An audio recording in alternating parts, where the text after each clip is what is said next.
तो बीजेपी ने इस बार उत्तर प्रदेश में एक नारा दिया था, साइकिल रखो नुमाइश में, बाबा ही रहेंगे 22 में, फिर ट्राई करना 27 में। तो आज चुनाव के नतीजों का सार भी यही है, शुरुआत में ही आपको बता दें।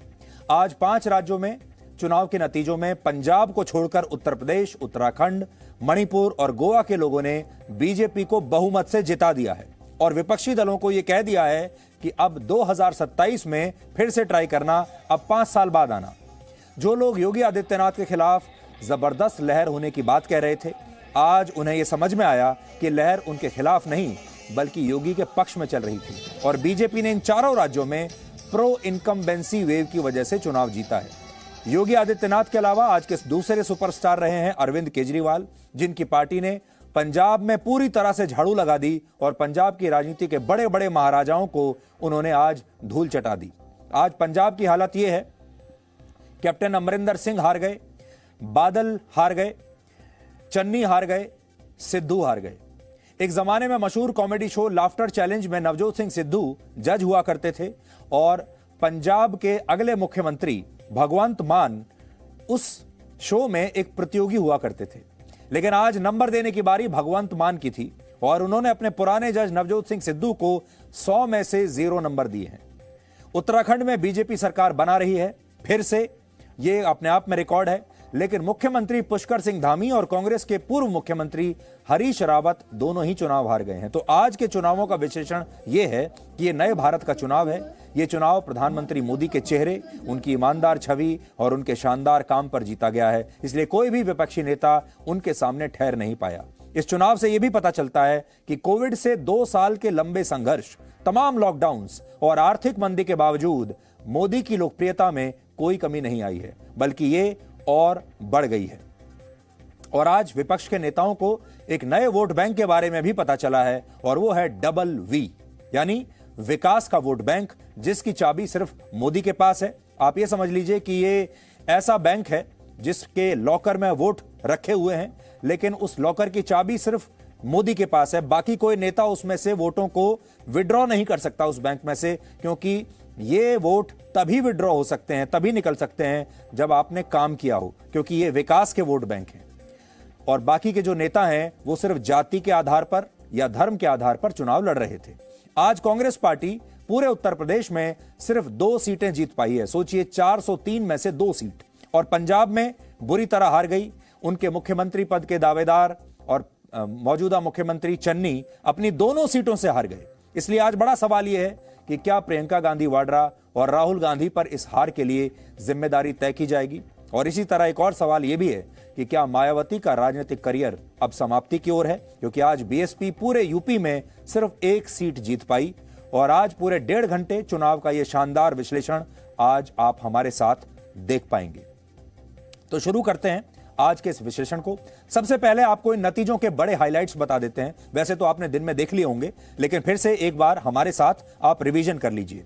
37 वर्षों के बाद ऐसा हुआ है जब उत्तर प्रदेश में कोई पार्टी लगातार दूसरी बार सरकार बनाने वाली है। इससे पहले ऐसा वर्ष 1985 में हुआ था, जब कांग्रेस पार्टी लगातार दूसरी बार चुनाव में जीती थी। लेकिन आज वही कांग्रेस उत्तर प्रदेश में सिर्फ 2 सीटों पर सिमट गई है। यानी कांग्रेस उतनी सीटें भी नहीं जीत पाई जितने चरणों में उत्तर प्रदेश के चुनाव हुए हैं। 7 चरणों में उत्तर प्रदेश का चुनाव हुआ, तो कम से कम हर एक चरण में 7 सीटें तो कांग्रेस जीत सकती थी, हर चरण में 1 सीट।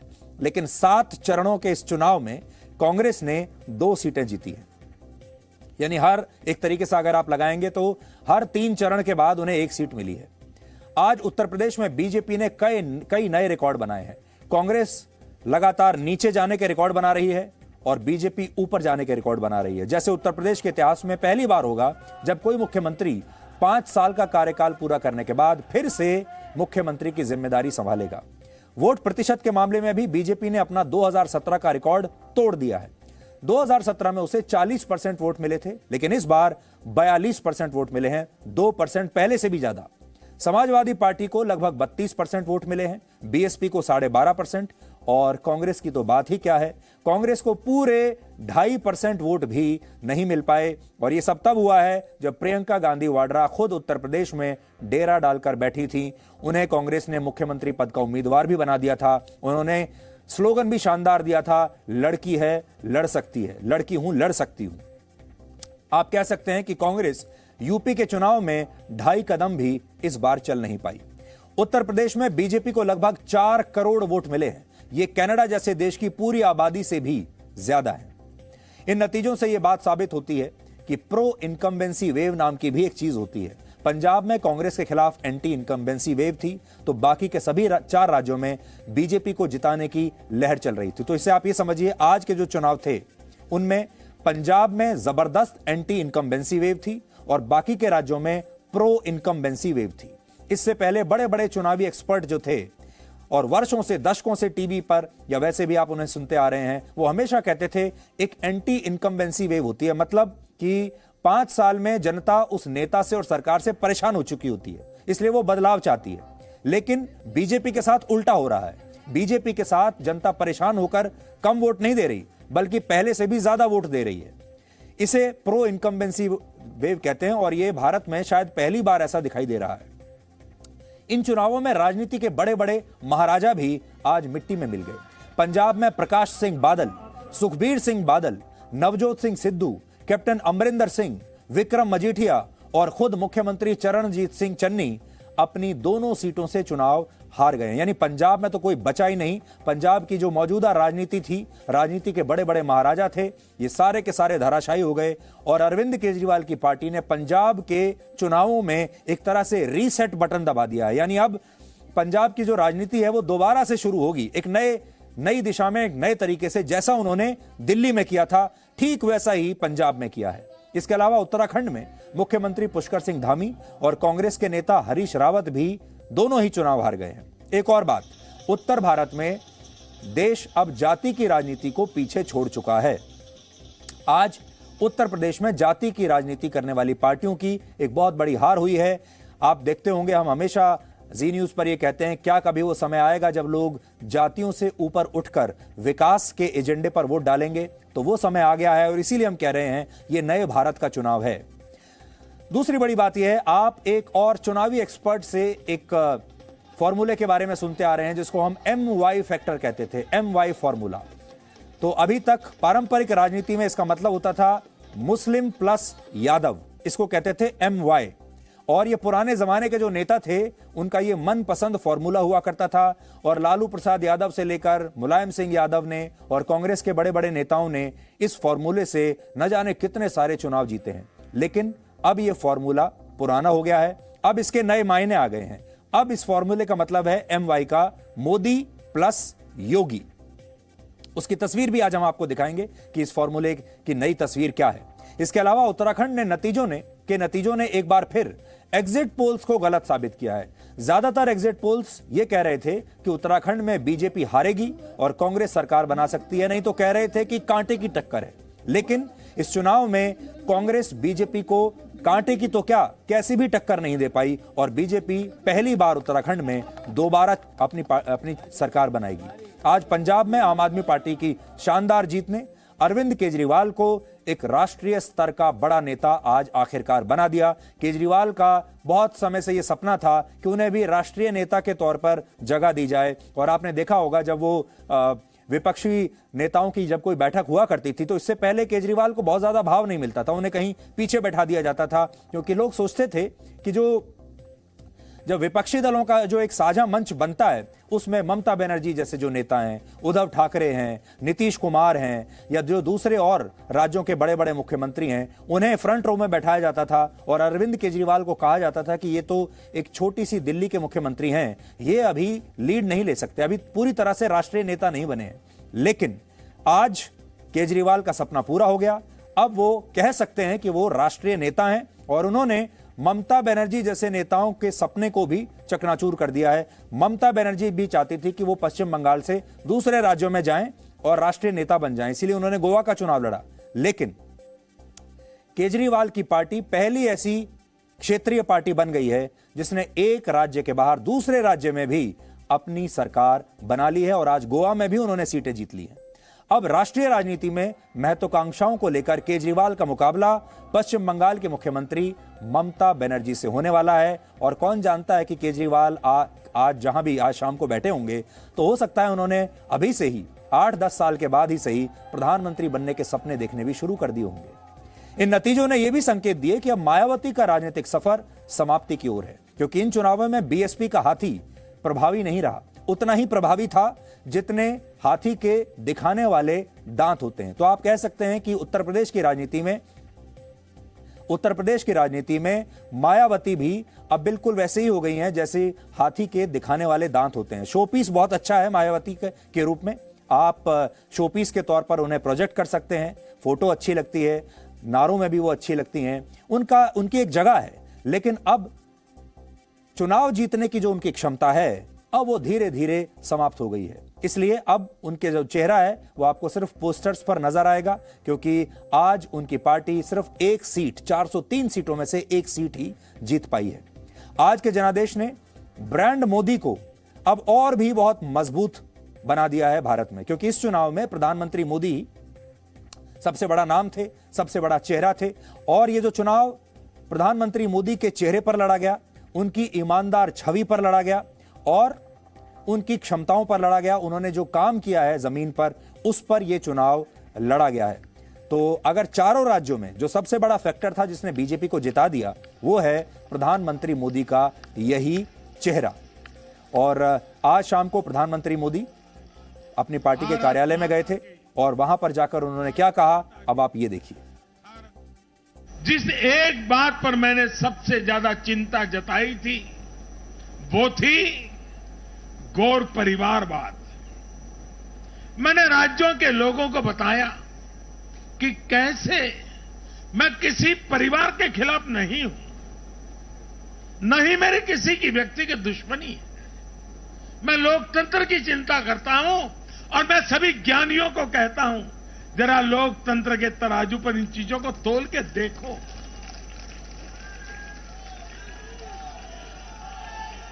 और मैंने लोगों को बताया कैसे परिवारवादी राजनीति ने उनके राज्य का कितना नुकसान किया है, राज्य को पीछे ले जा रहा है। और मुझे खुशी है कि मतदाताओं ने इस बात को समझते हुए भी इस चुनाव में अपना वोट दिया है, लोकतंत्र की ताकत को मजबूत किया। भारत में परिवारवादी राजनीति का, ये मेरे शब्द लिख करके रखिए दोस्तों, एक न एक दिन ऐसा आएगा जब भारत में परिवारवादी राजनीति का सूर्यास्त ये देश के नागरिक करके रहेंगे। यूपी के लोगों के प्यार और आशीर्वाद ने मुझे भी यूपी वाला बना दिया।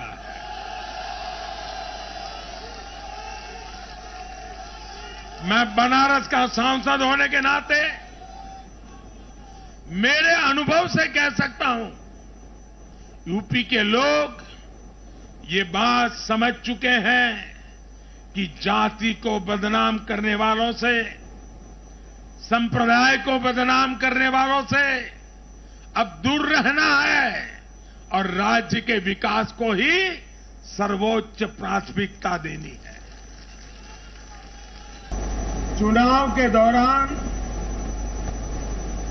भाजपा के कार्यकर्ताओं ने मुझसे वादा किया था कि इस बार होली 10 मार्च से ही शुरू हो जाएगी।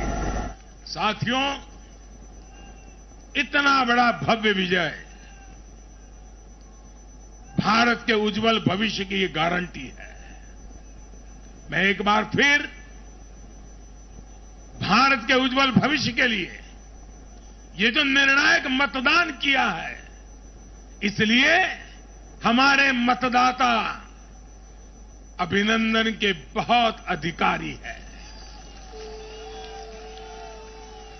आइए दोनों हाथ ऊपर करके तालियों के गड़गड़ाहट के साथ सभी मतदाताओं का अभिनंदन करें, मतदाताओं का आभार व्यक्त करें, मतदाताओं का गौरवगान करें।